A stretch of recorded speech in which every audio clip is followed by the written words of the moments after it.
Luxury cars provide increased levels of comfort, equipment, amenities, quality, performance, and status. They reflect both the status of their owners and the brand image of their manufacturer.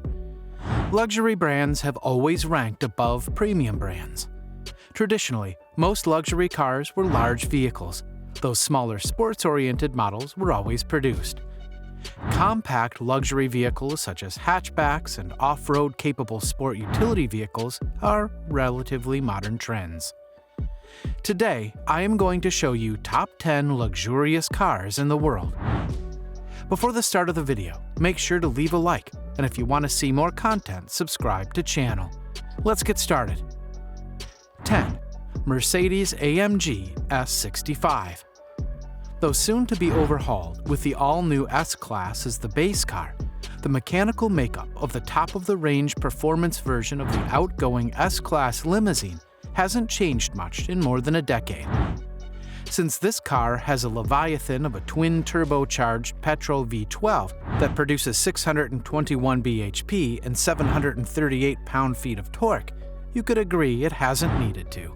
It's an engine capable of sending a 2.25-ton, 5.3-meter-long rear-driven limousine from 0 to 62 miles an hour in just 4.2 seconds.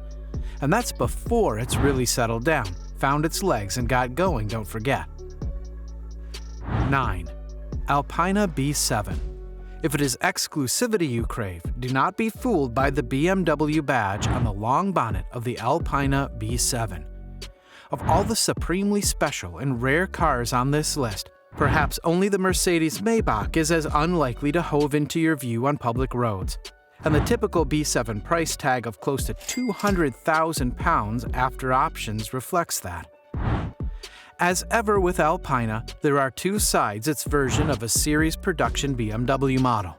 On paper, figures of 600 bhp and 590 pound-feet from the twin-turbocharged 4.4-liter V8 suggests the B7 functions as an out-and-out alternative to the M7 BMW won't build. In terms of performance, perhaps this is the case.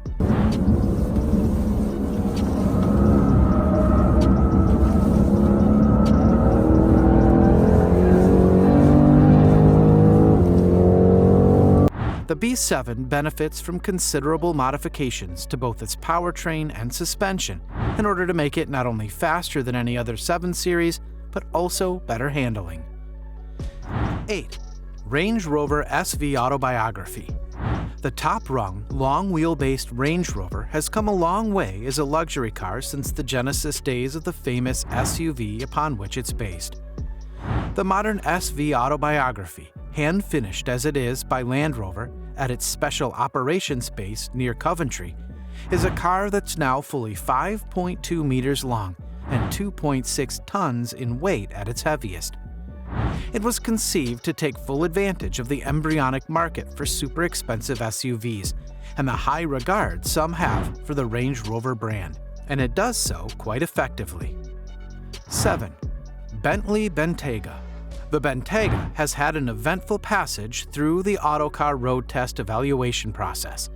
Being the first in a barrage of 100,000-pound-plus super SUVs to come to market in 2016, we first rated it highly, with a caveat or two in W12 engined form, and then rated it higher still when Bentley introduced an Audi-sourced 4.0-liter, 429 bhp turbocharged diesel V8 in 2017, which made exactly as much torque as the 12-cylinder petrol motor, but at more accessible crank speeds.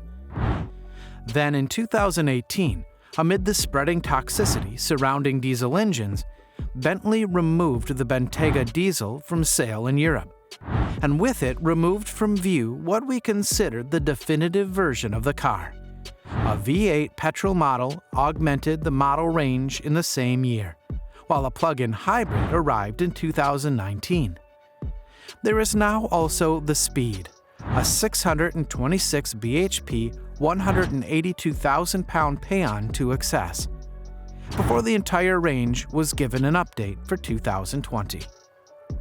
6. Rolls-Royce Cullinan. Goodwin's Marmite addition to the super luxury segment arrived in 2018 in response to a significant amount of Rolls-Royce customer feedback that a more daily usable, all-surface capable, family practical model would be a very welcome way to augment the firm's showroom range. The Cullinan has been met by enough criticism of its design from all quarters to have set in Aspic a sense that its maker has taken a significant risk in introducing a car that some have described as awkward and unlovely, and others have slammed in even less sympathetic terms.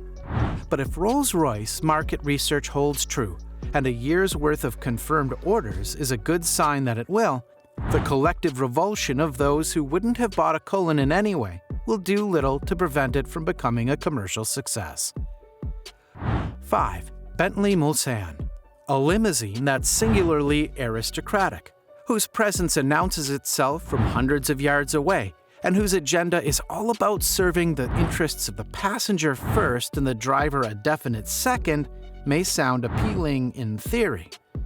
But if you suspect the reality of ownership of such a car might not appeal quite as much, don't worry, because the super luxury class has something for you too. The Bentley Mulsanne. Deliberately more modest and discreet in its appearance than a certain key British limousine rival, the Mulsanne is a top-level luxury four-door that's grand with a small G. It feels less formal than the Rolls-Royce Phantom, and its interior ambiance is more like that of the paneled smoking room of an old gentleman's club than the Phantom's chandeliered ballroom. The material quality, the luster, and natural appeal of its wood veneers and tactile allure of so many of its fittings are second to none. 4. Mercedes-Maybach S-Class. The richest and most special car in what might be the most universally respected and admired limousine range in the world, the Mercedes-Maybach S-Class is the modern standard-bearer for Daimler's Maybach super luxury brand.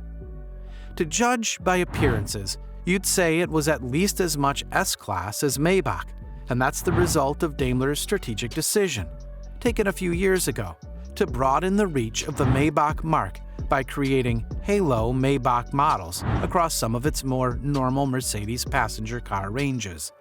The ultra-rare Simon Cowell spec Maybach-only 57 and 62 limousines were at the same time consigned to history. 3. Bentley Flying Spur. Bentley's four-door Continental Series limousine started off its modern life as the Continental Flying Spur in 2006, only dropping the nomenclative prefix that links it with Cruise's current two-door GT with its biggest model overhaul yet in 2014. But the Flying Spur is now in its third generation, something that's not difficult to detect from the prouder, more muscular design, which borrows heavily from the most recent attractive Continental GT Coupe. Cruise Junior Saloon also benefits dramatically from a new platform, which was co-developed with Porsche and uses four-wheel steering and active anti-roll bars. It also better insulates the fantastically opulent cabin from the road and provides the basis for genuinely good driving dynamics. Grip, balance, and steering are all noticeably improved. 2. Rolls-Royce Ghost. The Ghost was a line in the sand for Rolls-Royce when it appeared in 2009, the beginning of a transformation that took the company's annual production volume from hundreds to several thousand cars per year. Now in its second generation, the Phantom's understudy has evolved substantially.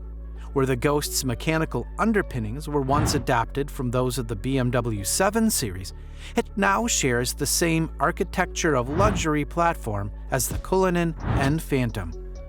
There are also innovations, such as Rolls-Royce's mass dampers for the front suspension and an active anti-roll bar for the rear axle, both of which help to bring ride quality closer than ever to that of the Phantom. 1. Rolls-Royce Phantom. The grandest and greatest luxury conveyance in motordom was replaced by Rolls-Royce in 2017 and given a glittering 5-star road test welcome by our road testers shortly thereafter. Owners will love it at least as much for the extravagant statement of wealth and status it endows, and for the unmatched sense of occasion you enjoy when traveling in one. But while many won't ever know as much, the latest Phantom is also an utter joy and a rare pleasure to drive. Thanks for watching, guys. If you enjoyed this video, smash that like button, subscribe to channel, and turn on post notifications to see more of our future videos. With that said, keep enjoying our videos, and I'll see you in the next video.